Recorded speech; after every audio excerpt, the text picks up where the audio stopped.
That is dialogue, اور ہم dialogue پہ یقین رکھتے ہیں، لیکن ایسا بھی نہیں ہونا چاہیے کہ ڈائلاگ کی آڑ میں جو ہے آپ ڈکٹیشن دینا شروع کر دیں اور آپ مرضی سے اپنی ڈیمانڈز یا کنڈیشنز رکھنا شروع کر دیں۔ انشاءاللہ تعالی ہماری کوشش یہ ہے کہ اس ملک میں چیزیں جو ہیں وہ سموتھلی چلیں، آئین کی، جمہوریت کی اور پارلیمنٹ کی جو ہے وہ بالادستی وہ قائم رہے، اور اس کی آڑ میں کوئی بھی شخص، کوئی بھی پارٹی یا کوئی بھی مخصوص چند لوگ وہ کسی کو فیورٹزم کی زد میں نہ لے آئیں، کیونکہ ذاتی خواہشیں تو لوگوں کی ہو سکتی ہیں کہ جی فلاں پارٹی کو اقتدار ملے، فلاں شخص کو اقتدار ملے۔ ہو سکتا ہے کچھ لوگوں کے گھروں میں بھی ایشوز ہوں، ان کے گھروں میں بھی پریشر ہوں ان کے، اور ان کے اوپر اس طرح کا پریشر ہے کہ جی کسی بھی صورت میں جو ہے ہمیں فلانا بندہ چاہیے، ہمیں فلاں بندے کی کسی کو شکل اچھی لگتی ہے، کسی کو باتیں اچھی لگتی ہوں گی، کسی کو جھوٹ وہ اچھے لگتے ہوں گے۔ تو میں سمجھتا ہوں کہ جو بھی ہو وہ ایک جیسی ٹریٹمنٹ سب کے لیے ہو، ہر معاملے میں، چاہے اس ملک میں احتساب کرنا ہے تو ایک ٹریٹمنٹ پورے پاکستان میں ہر شخص کے لیے وہ احتساب کا وہ طریقہ ہونا چاہیے۔ عدالتوں میں اگر فیصلے ہونے تو ایک ہی صورت میں ہونے چاہیے، ایک ہی طرز عمل پہ ہونے چاہیے، ایک ہی پیٹرن پہ ہونے چاہیے۔ یہ کبھی نہیں ہونا چاہیے کہ جی جیسے پہلے ایک صاحب کہتے تھے کہ ہم فیس نہیں کیس دیکھتے ہیں، لیکن انفارچونیٹلی اس ملک میں فیسز کو دیکھا جاتا ہے، کیسز کو نہیں دیکھا جاتا۔ یہ ایک بہت بڑا ڈیلیما ہے، یہ بہت بڑا ایک پاکستان کے لیے ایک افسوسناک یہ سچویشن ہے۔ آپ اگر شروعات سے دیکھیں، میں کہتا ہوں شہید ذوالفقار علی بھٹو صاحب سے دیکھیں، اور کوئی بھی اس میں ہو، پھر اس میں کسی بھی ادارے کا رول رہا ہو، کہ ہمیشہ فیسز کو دیکھ کے فیصلے کیے گئے، کیسز کو دیکھ کے فیصلے نہیں کیے گئے۔ آج بھی میں سمجھتا ہوں، آج جب ہم آج کی تاریخ میں موجود ہیں تو آج کی تاریخ میں بھی ملک میں فیسز کو دیکھ کر جو ہے وہ ایکشنز کیے جا رہے ہیں، کیسز کو دیکھ کر نہیں کیے جا رہے ہیں۔ ایک عدالتی لاڈلا جو کہ بہت پسند ہے ہماری چند عدالتوں کو، اس کو جس طرح ریلیف دیے جا رہے ہیں، مطلب مجھے سمجھ میں نہیں آتا کہ آپ سب لوگ بھی اسی معاشرے کا حصہ ہیں، ہم بھی اس معاشرے کا حصہ ہیں، کیا کبھی کس نے عدالتوں میں اس طرح کی ورکنگیں دیکھی ہیں؟ اس طرح ریلیف، مطلب یہاں پٹیشن تیار ہوئی نہیں، وہاں پہ آرڈر تیار ہو جاتا ہے۔ ابھی وکیل جو ہے وہ پٹیشن بنا رہا ہوتا ہے تو پھر وہاں سے جو ہے وہ آرڈر بھی وہاں سے بن کے آ جاتا ہے۔ اور کس طرح لوگوں کو مطلب کس طریقے سے رشتہ داریوں کی بنا پہ یہاں پہ لوگوں کو مل رہے ہیں، فیورز مل رہے ہیں۔ میں نے کہا کچھ لوگوں کو گھروں کے ایشوز ہیں، کچھ لوگوں کو رشتہ داریوں کے بھی ایشوز ہیں، کہ جی اگر میرا رشتہ دار کسی پارٹی میں تو ٹھیک ہے، میں اس کو زیادہ فیور دے رہا ہوں، اس کو میں زیادہ وہ جو ہے انکریج کر رہا ہوں، اس کو میں آؤٹ آف دی وے بھی فیور دے رہا ہوں۔ تو یہ چیزیں جو ہیں یہ اس ملک میں نہیں ہونی چاہیے۔ دیکھیں ہمیشہ معاشرہ کامیاب ہوتا ہے یکسانیت پر۔ سوسائٹیز جو ہیں وہ بنتی ہیں، وہ چلتی ہیں کہ آپ نے ایک ہی طرز عمل، ایک ہی طریقہ سب کے ساتھ رکھنا چاہیے، کیوں ریاست ماں ہوتی ہے،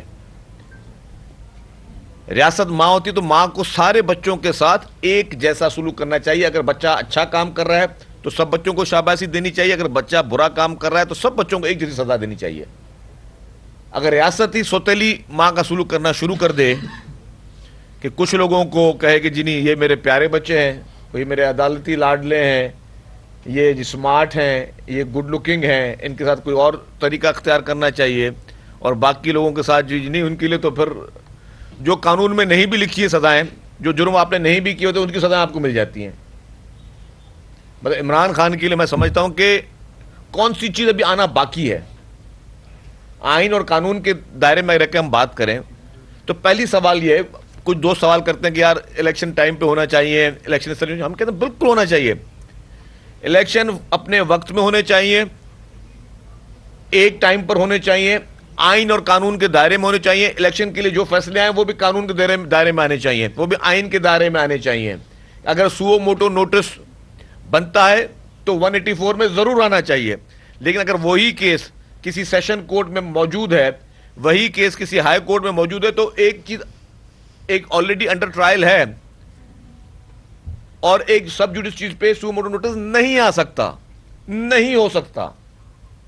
تو یہ چیزیں جو ہیں جو پریکٹسز چل رہی ہیں پاکستان میں، کیا یہ آئینی ہے، کیا یہ قانونی ہے؟ اور دوسری بات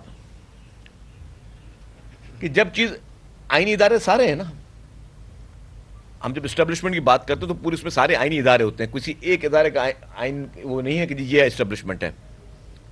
کیا الیکشن کمیشن آف پاکستان ایک آئینی ادارہ ہے یا نہیں ہے؟ پہلے فیصلہ کرنا چاہیے. اور کیا اس الیکشن کمیشن آف پاکستان نے یہ کلیئر نہیں کہا فورن فنڈنگ کیس میں کہ عمران خان جو ہے اس نے اکاؤنٹ چھپائے، اس نے منی لانڈرنگ کی، اس نے بھارت سے اور اسرائیل سے پیسے لیے؟ یا اس میں غلط بات کہہ رہا ہوں؟ اگر اس فیصلے میں لکھا ہوا ہے تو پہلے اس فیصلے کو چیلنج ہونا چاہیے. میں کہہ رہا ہوں پی ٹی آئی اس کو چیلنج کرے، اس پہ فیصلہ آنا چاہیے. ملک کی ساری سیاست اب ادھر سے شروع ہونی چاہیے کہ ایک آئینی ادارے نے کہا ہے اور ثبوت کے ساتھ کہا ہے، کسی آبزرویشن کے حساب سے نہیں کہا. اگر الیکشن کمیشن آف پاکستان کا وہ فیصلہ کوئی پڑھ لے، وہ کسی پرسنل آبزرویشن پہ نہیں ہے کہ کسی کی شکل اچھی لگتی ہے یا کوئی سمارٹ ہے یا کسی کا کوئی گھریلو ایشو ہے. اس میں انہوں نے ساتھ میں اکاؤنٹس کی ڈیٹیلز دی ہوئی ہیں، اکاؤنٹ کے نمبرز دیے ہوئے ہیں کہ یہ فلاں بینک کا اکاؤنٹ ہے، اس میں 50 کروڑ روپے آئے. اور پھر جب اس کو میچ کرتے ہیں کہ پی ٹی آئی کے اساسوں سے جو انہوں نے ڈکلیئر کیے اس میں وہ 50 کروڑ روپے کا ذکر بھی نہیں ہے اور اکاؤنٹ کا بھی ذکر بھی نہیں ہے. ایک اکاؤنٹ آپ سے مس ہو سکتا ہے، اکاؤنٹ کسی سے مس نہیں ہو سکتا، ایک اکاؤنٹ آپ سے مس ہو سکتا ہے، لیکن 50 اکاؤنٹ آپ نے ڈکلیئر نہیں کیے، یہ مس ہو سکتے ہیں. اور اگر وہ ایلیگل پیسے آئے، وہ ایلیگل پیسے کہاں گئے؟ صرف فیصلہ سنانے دینے سے کام ختم ہو گیا؟ کیا وہ شخص دوبارہ کوالیفائی کرتا ہے کہ آپ کے پھر ایک آئینی پوسٹ کے لیے آ سکے؟ کیا اس کے لیے قانون جو ہے وہ خاموش ہے؟ پہلے چاہیے یہ تھا کہ اس پہ سو موٹو نوٹس ہوتا، اس پہ سو موٹو نوٹس ہوتا کہ جی یہ کیا ہو رہا ہے. ایک آئینی ادارہ آپ کو باقاعدہ واضح طور پہ وہ بلیک اینڈ وائٹ میں کہہ رہا ہے، وہ کوئی آبزرویشنز نہیں دے رہا. جو یہاں پہ تو آبزرویشنز پہ پورے جو ہے ہمارے ملک میں سارے کام چل رہے ہیں، آبزرویشنز پہ، پرسپشنز پہ، آپ جو نیریٹیوز بلڈ کرتے ہیں اس پہ آپ پورا ملک چلا رہے ہو انفارچونیٹلی. لیکن وہ ایک بلیک اینڈ وائٹ چیز ہے، اس کو اتنا لائٹلی کیوں لیا گیا؟ اس پہ اس کے بعد کیوں نہیں کوئی کارروائی ہوئی؟ اس کے بعد گرفتاریاں کیوں نہیں ہوئی؟ جن جن لوگوں نے یہ چیزیں کی ان کے خلاف کوئی سزائیں کیوں نہیں سنائی گئیں؟ آپ نے ویسے تو چھوٹی چھوٹی چیزوں پہ لوگوں کو سزائیں سنا دیتے ہو. آپ نے اس ملک میں تو ویسے صرف الزامات کی بنا پر ٹاپ لیڈرشپ کو آپ سالوں سال آپ جیلوں میں رکھ دیتے ہو. اور یہاں پہ وہ شخص لاڈلا عدالتی اس کو تو ایک دن کوئی خراش بھی نہیں آ سکتی، وہ کسی تھانے میں نہیں آ سکتا. یہ آپ لاہور میں ہم بیٹھے ہوئے ہیں، آپ لوگ وٹنس نہیں ہو. یاسمین راشد صاحبہ نے جو صدر عارف علوی صاحب کو کہا فون پر، جس کی جو ریکارڈنگ آئی، اور اس کو ڈینائی نہیں کیا، نہ عارف علوی صاحب نے کیا نہ یاسمین راشد صاحبہ نے کہا کہ ہمارے ورکر پولیس پر پیٹرول بم پھینک رہے ہیں. کتنے لوگ اس کے بعد گرفتار ہوئے ہیں؟ ایک پارٹی کی ایک ذمہ دار خاتون، بہت احترام ہے ان کے لیے، وہ ایڈمٹ کر رہی ہیں کہ جی ہمارے ورکرز پیٹرول بم پھینک رہے ہیں. یہ چھوٹی بات ہے، پولیس پر، فورس پہ، یونیفارم فورس پہ آپ پیٹرول بم پھینک رہے، کچھ نہیں ہے. اور صدر پاکستان کو کہہ رہی ہیں، اور ملک کے صدر پاکستان کو کہہ رہے ہیں. مجھے یہ بتائیں کیا یہ کرائم نہیں؟ تو ختم کر دی کرائم. یہ جو آپ سمجھتے ہیں فورن فنڈنگ بھارت سے اور اسرائیل سے لینا اس ملک میں کرائم نہیں ہے، سب پارٹیوں کے لیے کھول دیں آپ.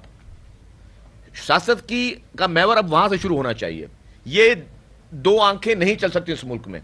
سیاست کا محور وہ شروع کریں، اگر وہ کرائم نہیں ہے، حالانکہ کرائم ہے میری نظر میں، تو اس کو اوپن فار آل کر دیں.